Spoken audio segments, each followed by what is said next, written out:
नमस्कार, आप देख रहे हैं एबीपी न्यूज। आपके साथ हूं मैं रुबिका लियाकत। हुंकार में आप सभी का बहुत बहुत स्वागत है। आपको पता है आज अमेरिका में आतंक के खिलाफ हुंकार भरी जाएगी ग्लोबली। आज जब पाकिस्तान में रात के 8 बज रहे होंगे और अफगानिस्तान में शाम के 7:30 बज रहे होंगे, उस वक्त अमेरिका में दो महाशक्तियां मुलाकात कर रही होंगी। पहली बार प्रधानमंत्री नरेंद्र मोदी और अमेरिकी राष्ट्रपति जो बाइडेन आमने सामने मुलाकात करेंगे। मोदी और बाइडेन की ये मुलाकात उस वक्त हो रही है जब दुनिया आतंकवाद के खतरे से घिरी हुई है। अफगानिस्तान में तालिबान की वापसी के बाद दुनिया के ऊपर आतंकी खतरा बढ़ गया है, लेकिन बावजूद इसके पाकिस्तान और चीन जैसे देश तालिबान को बढ़ावा देने का काम कर रहे हैं। पाकिस्तान खुलकर दुनिया के सामने, यकीन कीजिए, तालिबानी हुकूमत को मान्यता दिलाने के लिए परेशान हुआ चला जा रहा है। वो तालिबान, जी हाँ, वो तालिबान जो अमेरिकी इतिहास में सबसे बड़े आतंकी हमले के लिए जिम्मेदार है। वो तालिबान जो भारत में आतंक फैलाने के लिए अपने आका पाकिस्तान के हुक्म का इंतजार कर रहा है। वो तालिबान जो अपने ही अफगानिस्तानियों पर रहम नहीं कर रहा है। तो मोदी बाइडेन मुलाकात में आतंक पर बात होगी, लेकिन कितनी गहरी बात होगी, कहां तक की ये बात होगी, आज इसी पर हुंकार। लेकिन आप पहले ये रिपोर्ट देख लीजिए। दो महाशक्तियों के नेता आज उस वक्त मिल रहे हैं जब अफगानिस्तान पर तालिबान के कब्जे के बाद पूरी दुनिया में आतंक को लेकर आशंका है। एक तरफ पाकिस्तान तालिबानी आतंक को खुलकर बढ़ावा दे रहा है, दूसरी तरफ चीन अफगानिस्तान में बदली हुई स्थिति का फायदा उठाने की फिराक में है। इन हालात में जब पीएम मोदी और राष्ट्रपति बाइडेन मिलेंगे तो सबसे बड़ा एजेंडा आतंक का खात्मा ही होगा। और इसका अंदाजा पीएम मोदी और उपराष्ट्रपति कमला हैरिस की बैठक से लग चुका है। कमला हैरिस ने पीएम मोदी से मुलाकात के दौरान पाकिस्तानी आतंक पर अमेरिका का रुख साफ कर दिया। कमला हैरिस ने कहा, पाकिस्तान आतंकवाद फैलाने में शामिल है, पाकिस्तान में आतंकवादी संगठन काम करते हैं, पाकिस्तान आतंकवाद पर लगाम लगाए। हैरिस ने यह भी कहा कि हिंद प्रशांत में मुक्त व्यापार सुनिश्चित करना जरूरी है। हैरिस के मुताबिक दुनिया में लोकतांत्रिक मूल्यों पर खतरा है और उन्होंने भारत को अमेरिका का अहम सहयोगी भी बताया। The issue of terrorism came up. The Vice President suo moto referred to Pakistan's role in that regard. She said that there were terror groups that were working there.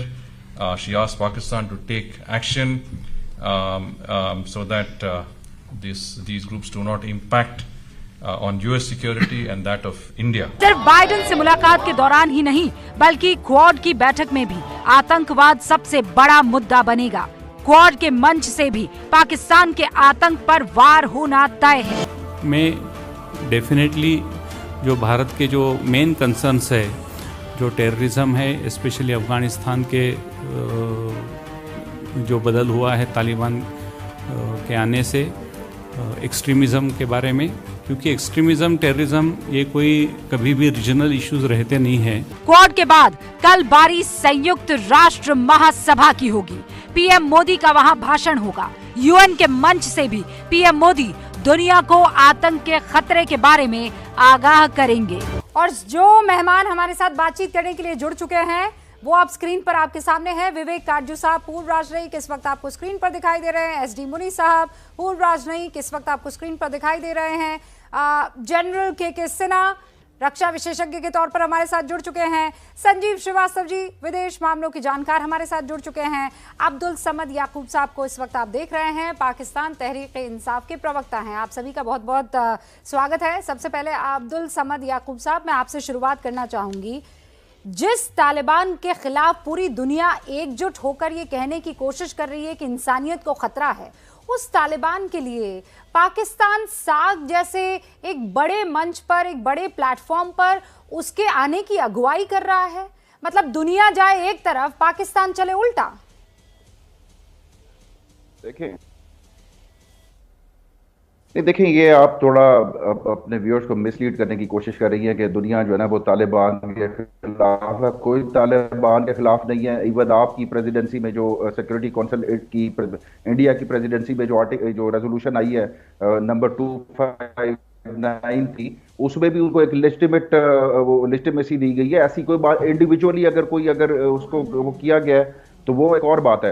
लेकिन ये नहीं कह सकते कि आप इंडिविजुअल्स तालिबान के लीडर्स को तो पहले किया गया था, उसी कमेटी का मेंबर जिसने डीलिस्ट करना है उनको। और दूसरी बात यह है कि तालिबान एज अ रजीम की रेजोल्यूशन ने उनको टेररिस्ट करार नहीं दिया। आई एम सॉरी, आपकी आवाज मुझे बहुत ठीक से नहीं आ रही है, वो बीच बीच में टूट टूट कर आ रही है। लेट मी जस्ट ये ठीक करवा दूं मैं आपका और हमारा कनेक्शन, उसके बाद मैं आपसे बात करूंगी, क्योंकि कुछ पन्ने मेरे पास भी है और वो पन्ने दिखा रहे हैं कि तालिबान को लेकर पूरी दुनिया सोचती क्या है।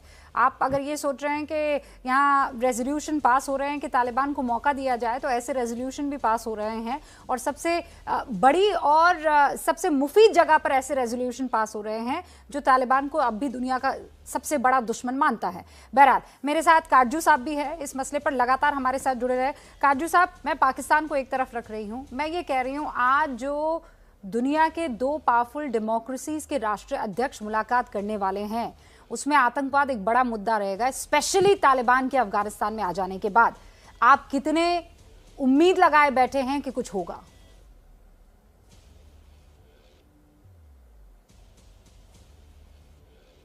मेरा मानना है कि आज की बैठक के बाद जो भी बयान आएंगे उसमें ये साफ किया जाएगा कि भारत और अमेरिका दोनों ये मांग कर रहे हैं तालिबान से कि वो अफगानिस्तान की भूमि पर आतंकवाद पनपने ना दे और अंतर्राष्ट्रीय गुटों को वहां पे कार्रवाई करने का मौका ना दे, जिससे वो अमेरिका को और भारत को निशाना बना सकें।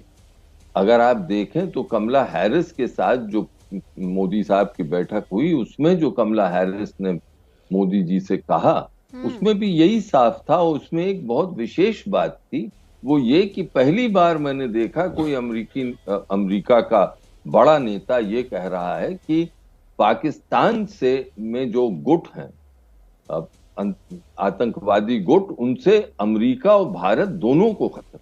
अभी तक ये होता था कि भारत को अफगानिस्तान को खतरा है, पहली बार किसी ने कहा है कि अमेरिका को भी खतरा है।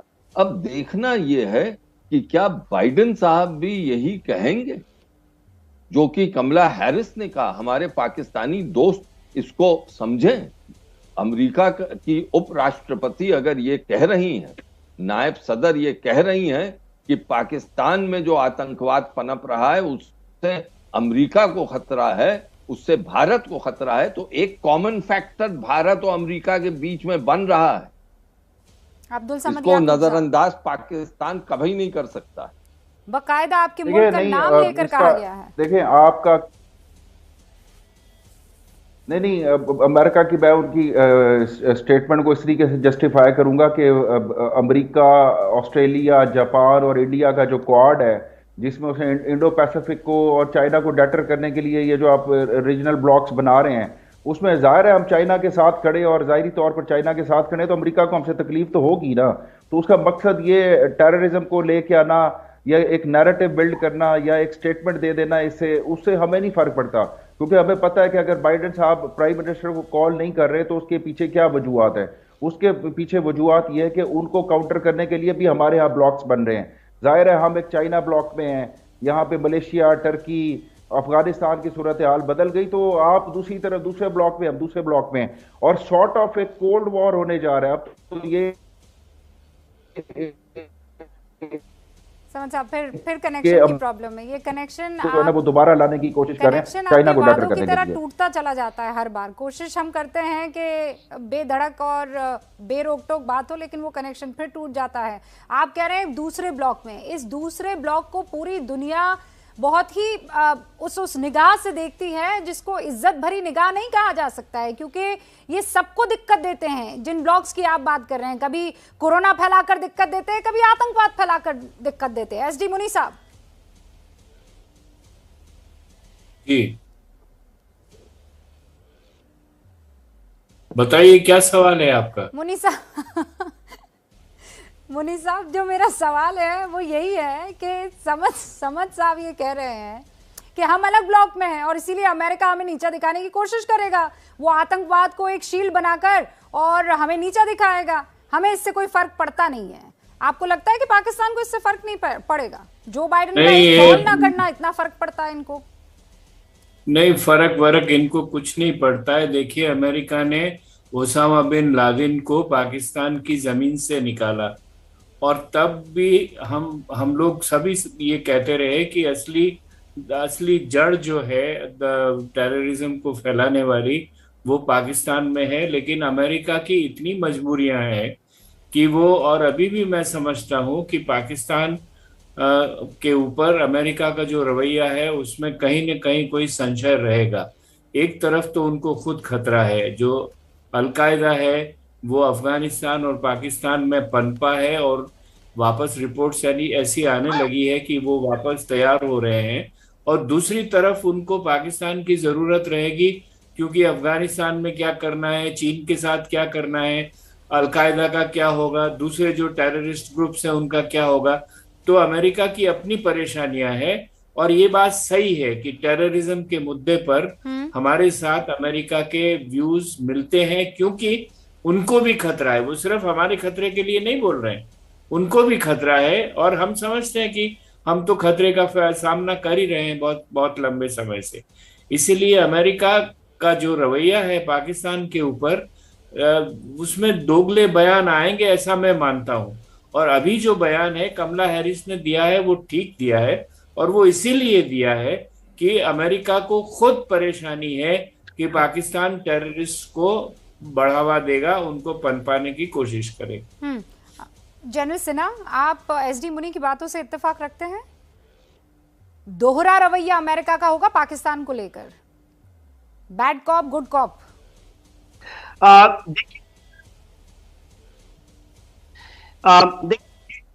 देखिए, ये चिंताएं हो सकती हैं जो मुनी साहब कह रहे हैं, मगर जो परिस्थितियां दिख रही हैं, जो सामरिक जो दृष्टिकोण आ रहा है और जमीन के ऊपर में चीजें थोड़ी बदली हुई हैं।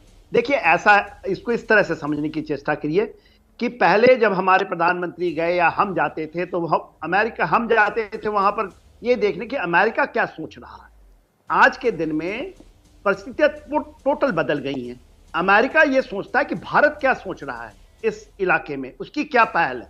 देखिए, एससीओ में हम भी आपके डिबेट में आए थे, उस समय मैं भी कहा था कि देखिए, तालिबान को तो आप क्लियरली एब्सोल्युटली बताइए कि ये रेडिकलाइज्ड है, फंडामेंटलिस्ट है, और इसके अंदर में कोई इंक्लूसिव सरकार बनाया नहीं इन्होंने, और कोई ऐसा निगोशिएशन नहीं हुआ। देखिए, प्रधानमंत्री ने इन बातों को इंगित किया। कोई भी पूरे विश्व के पटल में क्लियरिटी, एब्सोल्युटली क्लियरिटी के ऊपर में है, और उसका परिणाम देखिए। दुनिया की एक राष्ट्र ने भी आज तक उनको नहीं मान्यता दी। पाकिस्तान भी नहीं दे पा रहा है, चाइना नहीं दे पा रहा है। तो ये जो चीजें हैं अभी बदल गई हैं। ये सुओ मोटो, यदि कोई आपके ऐसा कोई नहीं, अरे भाई उपराष्ट्रपति हैं वहां की, वो कमला हैरिस, और उनको इस क्षेत्र के लिए खास करके बनाया गया है कि वो देखें। और वो जब कह रही हैं तो उनको इतने हल्के मना लें। हाँ ठीक है, 2-3 रवैया चल रहा था जुलाई के महीने में, अगस्त में नहीं, जुलाई के महीने में क्वाड की भी बात हुई थी जिसमें पाकिस्तान अफगानिस्तान शामिल था, और वो तुर्कस्तान से वो एक बात करते था कनेक्टिविटी का। मगर अब जो परिस्थितियां बदल रही हैं तो इनको थोड़ा सा हमें तो देना पड़ेगा कि अमेरिका को करना पड़ेगा, प्रेशर है, वहां की पब्लिकों को प्रेशर है। देखिए, यूके से आवाज उठ रही है, दो वहां के पार्लियामेंट्री आज बोल रहे हैं, खुले तौर पे कह रहे हैं पाकिस्तान के ऊपर में सैंक्शन तो नहीं, उसके ऊपर कार्रवाई। और ये कहना कि पाकिस्तान को अमेरिका को पाकिस्तान की जरूरत, देखिए अभी ना उनकी स्ट्रैटेजी बदल गई है। पहले वो डिवाइड एंड डिफीट करना चाहते थे, अभी अबव द हॉरिजॉन कॉरिडोर में की बात करते हैं कि उनको वहां पर कोई बेस बास नहीं चाहिए। और ये समाना गया अमेरिका के पेंटागन के, यदि सामरिक तरीके से सोचिएगा तो वो अबव द हॉरिजॉन कॉरिडोर की बात कर रहे हैं। उनको कोई लॉजिस्टिक बेस की जरूरत नहीं है कि वो वहां चले जाएं और वहां पर पैसा खर्च करें और फिर सरकारें बदलें। अमेरिका फंसता कहां था? उसकी नीति ये होती थी सब जगह की सरकार को बदल दो अपने तरीके। तो ये समझ तो आ चुका है, और अमेरिका अपनी जो कैपेबिलिटी है, खासियत है, और उसकी जो चल रही है, जो स्ट्रेटेजिक शिफ्ट हो रहा है, उसके ऊपर में यदि भारत की बात नहीं सुनेगा तो कौन रहेगा? आपने कहा, आपने देखा ना, ऑकस बन गया। ऑकस ऐसा नहीं है कि ऑकस कोई मिलिट्री बाकी मुल्क चला करते थे। बनने में आप ये कह रहे हैं अभी स्थिति बदली है, और अमेरिका ये देख रहा है कि हिंदुस्तान अपने इलाके में, अपने खित्ते में क्या प्रिफर कर रहा है, और उस हिसाब से उसकी चाल है। संजीव श्रीवास्तव जी, अग्री करते हैं आप? जी बिल्कुल। मैं भी ऐसा मानता हूं रूबिका जी कि ये जो इंडो पैसिफिक की जो अमेरिका का जो फोकस है, चाइना का जो विस्तारवाद है, चाइना का जो अवसरवाद है, चाइना का जो आधिपत्यवाद है, उस पर लगाम लगाने के लिए आज अमेरिका अपना फोकस इंडो पैसिफिक पे करने जा रहा है। लेकिन इसका मतलब ये जरा भी नहीं है रूबिका जी कि अमेरिका अपने काउंटर टेररिज्म एफर्ट्स को उसमें कमी लाएगा। अमेरिका के राष्ट्रपति जो बाइडेन ने अपने संबोधनों के माध्यम से, और अभी हाल में ही अमेरिका के विदेश मंत्री एंटोनी ब्लिंकन ने एक कांग्रेसनल हियरिंग के दौरान इस बात को स्पष्ट रूप से कहा था कि अमेरिका के जो काउंटर टेररिज्म एफर्ट्स हैं वो लगातार जारी रहेंगे। जो अमेरिका के काउंटर टेररिज्म ऑपरेशंस हैं वो अफगानिस्तान की टेरिटरी पे भी लगातार जारी रहेंगे। और जैसा कि आपने देखा कि काबुल के अटैक के बाद अमेरिका ने 36 घंटों के अंदर ही एक ड्रोन स्ट्राइक की थी और जो प्लानर था उसको मार गिराया गया था। तो ये अमेरिका का जो काउंटर टेररिज्म कोऑपरेशन जो एफर्ट्स हैं वो जारी रहेंगे। और उस लिहाज से रूबिका जी, भारत का जो रोल है बहुत अधिक बढ़ जाता है। आज जैसा कि एम्बेसडर काटजू ने बिल्कुल सही कहा कि ये जो बयान आए हैं अमेरिका की तरफ से, ये बेहद महत्वपूर्ण बयान है। अमेरिका भारत दोनों ही आने वाले समय में अपने काउंटर टेररिज्म कोलैबोरेशन को निसंदेह बढ़ाने जा रहे हैं, अपनी इंटेलिजेंस शेयरिंग को लगातार बढ़ाने जा रहे हैं, क्योंकि आज इन दोनों राष्ट्रों को आवश्यकता है। अमेरिका को भी ये खतरा बढ़ा है क्योंकि तालिबान के फोर्सफुल टेक ओवर कर लेने के बाद जो आतंकवादी जो चैलेंज है वो बड़ा है। लेकिन अब्दुल समद साहब ये कह रहे हैं कि दो ब्लॉक्स हैं, एक ब्लॉक को हिंदुस्तान और अमेरिका और बाकी देशों को आप जोड़ दीजिए, उसमें क्वाड भी ले आइए, और दूसरा ब्लॉक वो कह रहे हैं चाइना है, पाकिस्तान है और बाकी वो तमाम मुल्क हैं जो तालिबान को एक मौका देने की कोशिश कर रहे हैं। अब्दुल समद साहब, मेरे पास ये यूनाइटेड नेशन सिक्योरिटी काउंसिल का रेजोल्यूशन है जिसका नंबर है 2593, जो 8848वीं मीटिंग हुई थी, उसमें इस रेजोल्यूशन को पास किया गया था, जिसमें तालिबान को लेकर कितनी फिक्रमंद है दुनिया वो साफ तौर पर लिखा गया है। और आप कह रहे हैं कि नहीं, हम हिमायत करते हैं। मैं आपको इसकी इंटरप्रेट कर देता हूं आपको। नहीं, मैं आपको इंटरप्रेशन मैं कर देता हूं इसकी। ये आपकी इंडिया की प्रेसिडेंसी में ये लास्ट डे था 30 अगस्त को ये पास हुआ। इंडिया ने लॉबिंग की, रशिया ने एब्सटेन किया, वोटिंग नहीं की, चाइना ने एब्सटेन किया। मकसद ये था कि इंक्लूसिव गवर्नमेंट होनी चाहिए, फिर डी लिस्टिंग कमेटी होनी चाहिए जिसका मेंबर इंडिया भी है, कि तालिबान के टेररिस्ट को, जो यूएन डेजिग्नेटेड टेररिस्ट है, उनको डी लिस्ट किया जाएगा। तो आप ही के हाथों से यूएन टेररिस्ट जो होंगे तालिबान के वो डी लिस्ट होंगे। तो ये क्या कहा गया कि स्टेट का बिहेवियर देखा जाएगा, तालिबान का बिहेवियर देखा जाएगा, उसके बाद उनको फिर ये रेजोल्यूशन में फर्दर डिटेल जिसमें सारा कुछ है। तो लिस्टिमेट पावर है ना, उसको टेररिस्ट को नहीं कहा गया। बिहेवियर देखा आपने, उसके बाद 30 अगस्त के बाद बहुत पानी बह गया ना, आपने बिहेवियर देखा तालिबान का? नहीं, हम तो जी हम अभी भी उनसे ये कह रहे हैं कि इंटरनेशनल कम्युनिटी उनसे ये कह रही है कि इंक्लूसिव गवर्नमेंट होनी चाहिए। और अभी उन्होंने एक्सपेंशन की बात की है, कैबिनेट मेंबर्स को एक्सपेंड किए जा रहे हैं। डिप्टी मिनिस्टर जो है वो हजारा कम्युनिटी से, शिया से, बाकी एथनिक ग्रुप से भी डाले जाएंगे। अगर ये सब कुछ होगा, ह्यूमन राइट्स का ख्याल रखा जाएगा, ह्यूमन राइट्स का ख्याल रखा जाएगा तो वर्ल्ड कम्युनिटी उनको रिकॉग्नाइज भी करेगी। अगर नहीं रखा जाएगा तो नहीं करेगा। नहीं, अब्दुल साहब, आपको लगता है? उम्मीद की जा सकती है उनसे, बिल्कुल। हम आपको लगता है दहशतगर्दों से, उन लोगों से जो अपने लोगों को इंसानियत के तौर पर आंकते नहीं है, तौलते नहीं है, वो लोग इंक्लूसिव गवर्नमेंट लेकर आएंगे? मोर देन 90% इन अफगानिस्तान वो इस हुकूमत से बिल्कुल अपने आप को कनेक्टेड फील नहीं कर रहे हैं। आपको लगता है ये इंक्लूसिव गवर्नमेंट लाएंगे? औरतों के बारे में झूठे वादे करके उनको घर में बैठा देने वाले, सच में आपको लगता है कि उम्मीद की जा सकती है उनसे? तालिबान को आपके टेररिस्ट कहने से या आपका एक नैरेटिव बिल्ड करने से उनको कोई फर्क नहीं पड़ता, क्योंकि हमने जाना है, वर्ल्ड कम्युनिटी ने रेजोल्यूशन के मुताबिक जाना है, जो आपने जिक्र किया अभी 2593 के मुताबिक जाना है। तो उनको वर्ल्ड कम्युनिटी जो है ना वो उस तरीके से ही उनको एंगेज करेगी, ना कि इंडिया क्या सोचता है या इंडिया क्या बिल्ड करता है, क्या उनके बारे में आप हिंदुस्तान के व्यूअर्स को गुमराह नहीं कर सकते हैं। यूएन लिस्टेड आतंकवादी उस गवर्नमेंट का हिस्सा है, यूएन लिस्टेड आतंकवादी। तो मैं कहूंगी, क्यों नहीं कहूंगी आतंकवादी है वो आतंकवादी, उस लिस्ट से उनको डिलिस्ट किया नहीं गया है। विवेक काटजू साहब, ये अब्दुल समद साहब का ये कहना कि हमारे कहने से कोई फायदा नहीं होता, अरे यूएन कह रहा है ना, हम थोड़ी कह रहे हैं।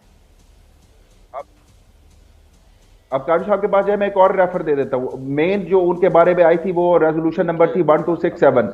1267 के बाद उनको स्प्लिट किया गया था 1988, 1989।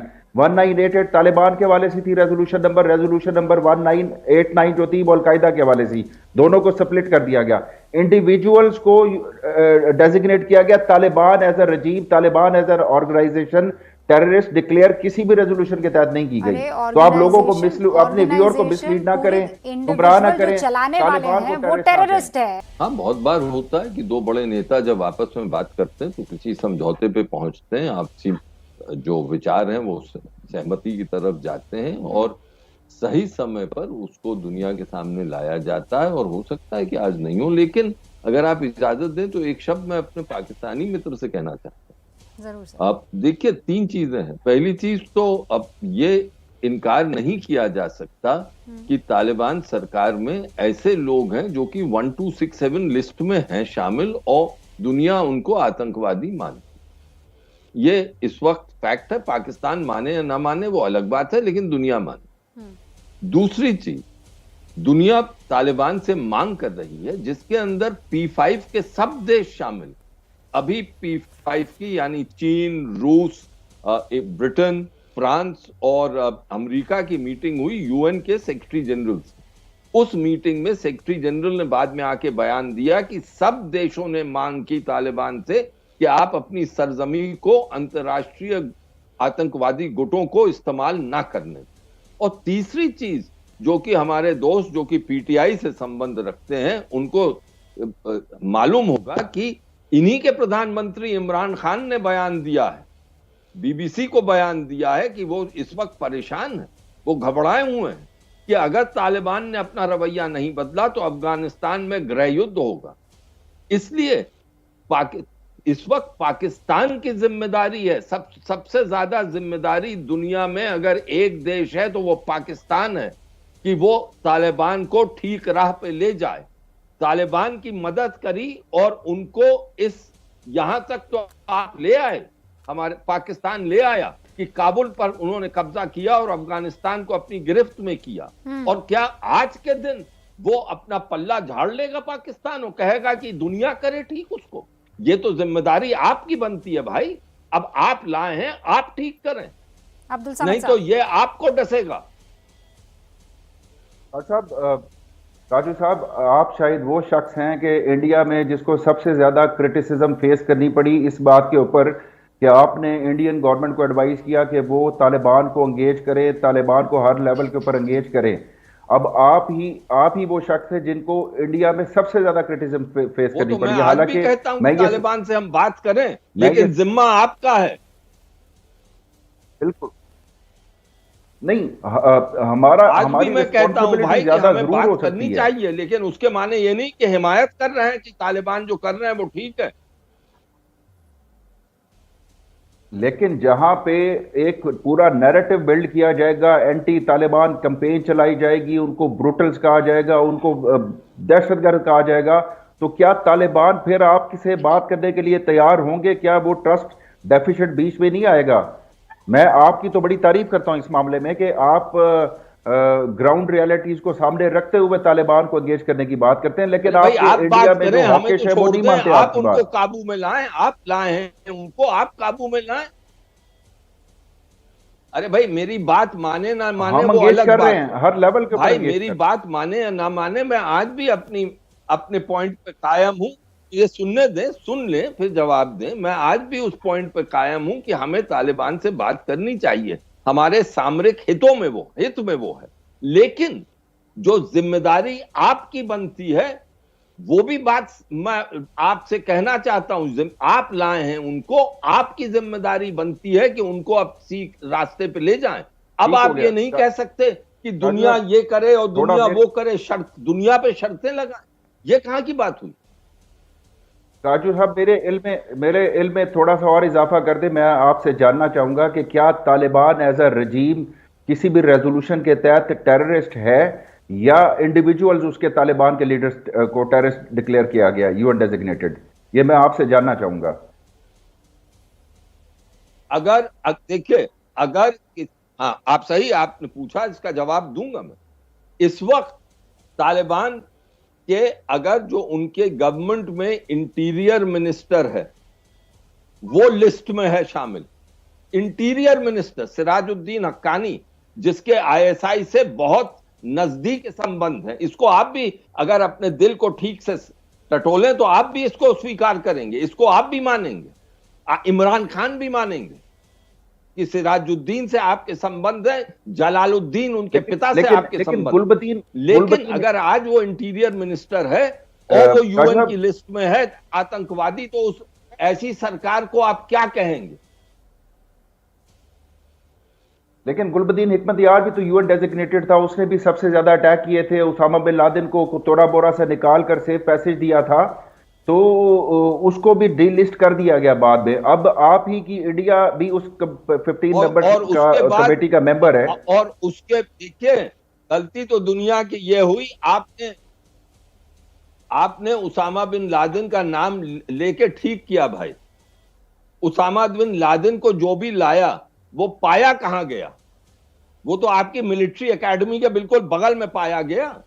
आप इसके उसामा बिन लादेन के वहां मौजूदगी से क्या अपना पल्ला झाड़ेंगे? क्या आपकी जिम्मेदारी नहीं बनती थी कि उसामा बिन लादेन को वहां पकड़ो? अगेन देखिए हमारी राजू साहब, हमारी इंटेलिजेंस फेल हुई, जरूर हुई, ठीक है, माना कि फेल हो गई, लेकिन क्या उसामा बिन लादेन कन्विक्टेड था? क्या वो तो यूएन डेजिग्नेटेड टेररिस्ट था, यूएन डेजिग्नेटेड था, कन्विक्टेड नहीं था, ट्रायल नहीं हुआ। इंटेलिजेंस फेल नहीं हुई। अरे नहीं भाई, आपकी इंटेलिजेंस फेल नहीं हुई, आपकी इंटेलिजेंस तो बेहतरीन है। आपने उसको संरक्षण दिया, आपने उसको प्रोटेक्ट किया। ये है आपका रोल। राजू साहब, मेरे इल्म में इजाफा करें जरा, थोड़ा सा मैं और जानना चाहूंगा कि क्या ट्रायल किया गया? जरा सोच के बोले, आपको इसके बाद आईएसआई को नहीं छोड़ दे, आप इस बात छोड़ दे। मैं जो मेरे दिल में आता है मैं वो बोलता हूँ, जो मेरे दिमाग में आता है मैं वो बोलता हूँ। कब फेल करते भी नहीं। ओके, अब्दुल समद साहब, आपके इल्म में इजाफा करने के लिए मैं अपने 2 और मेहमानों को इनवाइट कर रही हूँ, ठीक है? जनरल सिन्हा आएंगे आपके इल्म में इजाफा करने के लिए कि आप जिस तरीके से पैरोकारी आतंकवादियों के कर रहे हैं, अब्दुल समद साहब, आपको नहीं लगता है कि वो आस्तीन के सांप हैं जो आपको भी डसेंगे? आपको इस बात का एहसास नहीं है कि ये आतंकवाद आपको कुछ देर के लिए थोड़ा फायदा जरूर पहुंचा सकता है, लेकिन अंत में होगा यही कि वो आपको भी खत्म कर देगा। कितना इस्तेमाल करेंगे एक जहरीले सांप को आप? जनरल सिन्हा, उसके बाद अब्दुल समद साहब, आप अपनी बात रखिएगा।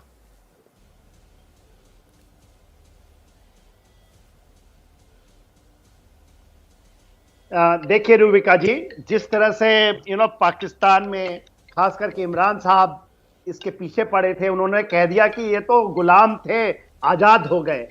उसके बाद तमाचा किसने मारा? भारत ने तो नहीं मारा।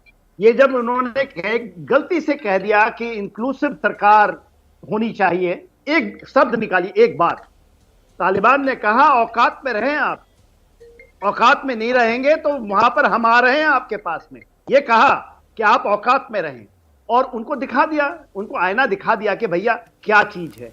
आज तहरीके तालिबान पाकिस्तान यदि इनके ऊपर करता है और कल मान लीजिए इनका ये अपना पूरा का पूरा कैप्चर, तो भारत क्या कहेगा कि तहरीके तालिबान को रिकॉग्नाइज कर देगा एकदम? भारत यदि बहुत ये है, क्योंकि हम सब चीजों पर विश्वास करते हैं, हम कभी नहीं उसको करेंगे रिकॉग्नाइज। तो आज के दिन में हम क्या कह रहे हैं? हम ये कह रहे हैं कि सबको पता है, सबको ये बात पता है कि जो ये आपका ये तालिबान है, तालिबान को आपने बनाया, ठीक है, हम लोग बहुत डिस्कशन कर लिए, पूरी दुनिया के सामने आ गई, अमेरिका भी उनको लाना चाहा, उसको एक पॉलिटिकल स्वरूप दिया। केवल एक बात कही गई कि आप एक इंक्लूसिव गवर्नमेंट बनाएं और नेगोशिएशन करें, भारत भी मान्यता देगा। यही बात है ना। और आप जो भी रेडिकलाइज फोर्सेस हैं जो वहां पर आप सरिया से चलाना चाहते हैं, ना करें। वहां पर जो भी हैं, हमारी वेमेन हैं, उनको आप हक दें, उनके सभी लोगों को इंक्लूसिव दें, हम जरूर करेंगे। हमें क्या प्रॉब्लम है? But barrel of the gun से कौन लाए? हम तो नहीं लाए। ऑप्टिमिस्टिक हो रहे हैं आपके हक्कानी ग्रुप ने बैरल ऑफ द गन से अब्दुल समद साहब, आप लोग बड़ा ऑप्टिमिस्टिक हो रहे हैं। यकीन मानिए, मैं आपको, वो कहते हैं ना, एकदम एहसास है इस बात का, गट फीलिंग है कि कोई इंक्लूसिव गवर्नमेंट नहीं होने वाली, कोई खातूनों को किसी तरह का हक नहीं दिया जाने वाला है। ये जिस तरीके से दहशतगर्दी पहले फैलाते थे, आज भी फैला रहे हैं और आगे भी फैलाते रहेंगे।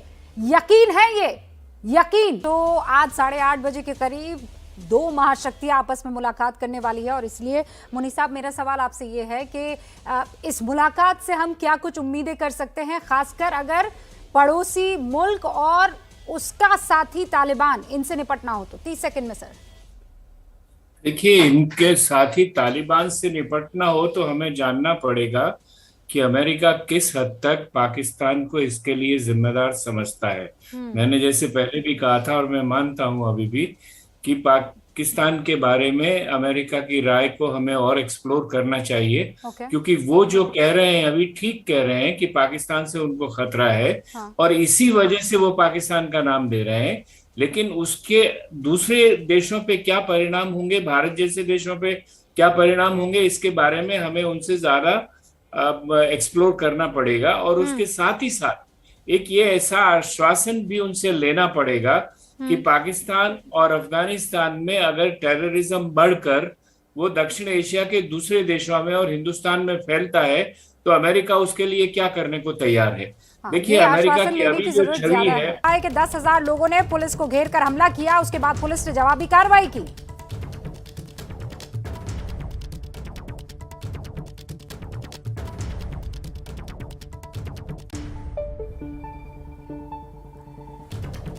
तो कल पुलिस की फायरिंग में 2 लोगों की मौत हो गई थी, जबकि भीड़ के हमले में 11 पुलिस वाले जो है वो घायल हुए। आज हेमंत बिस्वा शर्मा ने अपनी पुलिस का बचाव किया है और कहा कि पुलिस पर वहां मौजूद लोगों ने हमला किया था।